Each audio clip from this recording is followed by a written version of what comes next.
pu expérimenter à la fois la partie piscine en eau plate, donc où les élèves ont revu toutes les bases de la natation, le plongeon, l'aquabike, toutes sortes d'activités qu'on peut pratiquer en piscine. Et puis cette année, donc le sauvetage en mer. Donc sauvetage en mer, ça a été très fructueux puisqu'on a eu de nouveaux élèves aussi qui sont arrivés cette année et qui ont appris du coup à nager aussi, à ne pas se mettre en danger, a appris aussi à être sauvés d'abord parce qu'effectivement les mauvais nageurs vont être difficilement tout de suite de très bons sauveteurs. Et puis ils ont tous progressé et on a quelques bons élèves qui ont réussi à sauver leurs camarades, à pratiquer les bons gestes. Donc extrêmement positif. Une expérience formidable avec des animateurs et des maîtres nageurs extrêmement motivés et très professionnels. Et donc du coup les élèves sont toujours en demande et quand on leur a annoncé qu'aujourd'hui c'était la dernière séance, ça a été assez difficile. On dit comment on ne retourne pas jeudi prochain.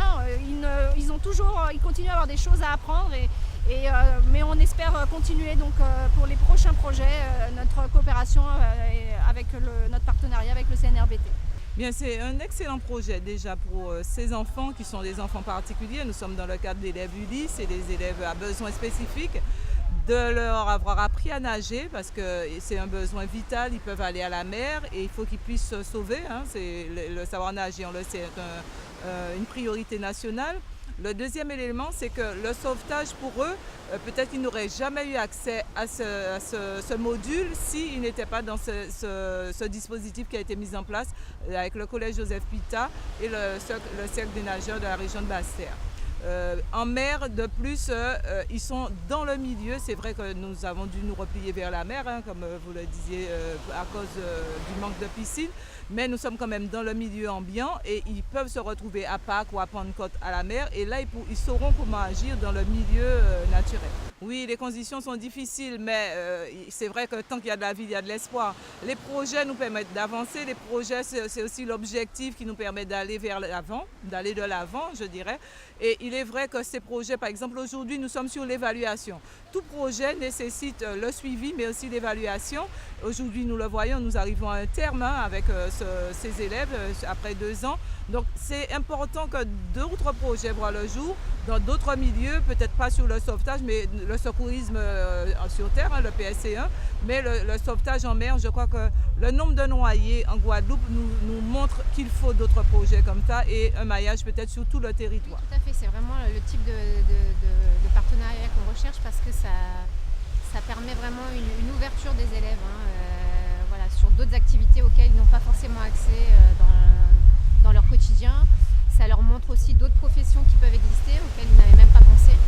Voilà, donc l'aspect sportif, je pense, c'est aussi très important pour les remotiver, pour leur redonner confiance en eux, confiance en leur corps. Voilà. Et ça reste dans le cadre de leur environnement, de leur île. C'est important qu'ils s'approprient leur environnement, leur territoire, la mer, voilà, et donc d'être plus familier avec cet élément. Un grand moment pour le cercle des nageurs de la région de Basse-Terre puisque c'est l'aboutissement de 2 années avec le collège Joseph Pita, avec la cellule du GIP Défi, la cellule européenne du Fonds social européen.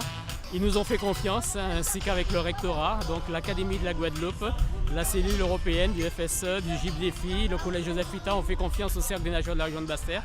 Pendant 2 ans, nous avons travaillé avec 3 classes, 2 classes Ulysse et une classe Corail du collège Joseph Pita. Donc merci aussi à la direction du collège, merci au personnel d'encadrement, au personnel enseignant, au personnel éducatif, aux chefs de projet qui ont permis aux éducateurs sportifs du cercle des nageurs de la région de Basse-Terre de faire preuve donc, de leurs compétences, de leurs connaissances en matière de natation, mais aussi en matière de sauvetage, en matière de secourisme. Nous avons travaillé la première année en piscine, à la piscine de Rivière-des-Pères. Et la deuxième année, comme nous n'avons pas de piscine, nous avons travaillé sur le plan d'eau de la plage de Rivière-Sens. Donc merci aussi aux partenaires comme la ville de Basse-Terre, la communauté d'agglomération Grand Sud Caraïbes et la commune de Gouvert qui nous accueillent donc depuis 10 mois maintenant, qui nous ont permis de valider ce projet, de valider cette action éducative, pédagogique et puis à la fois, j'allais dire, humaine, puisque ce sont des enfants qui rencontrent parfois des difficultés, qui sont parfois en échec scolaire ou parfois qui refusent l'apprentissage.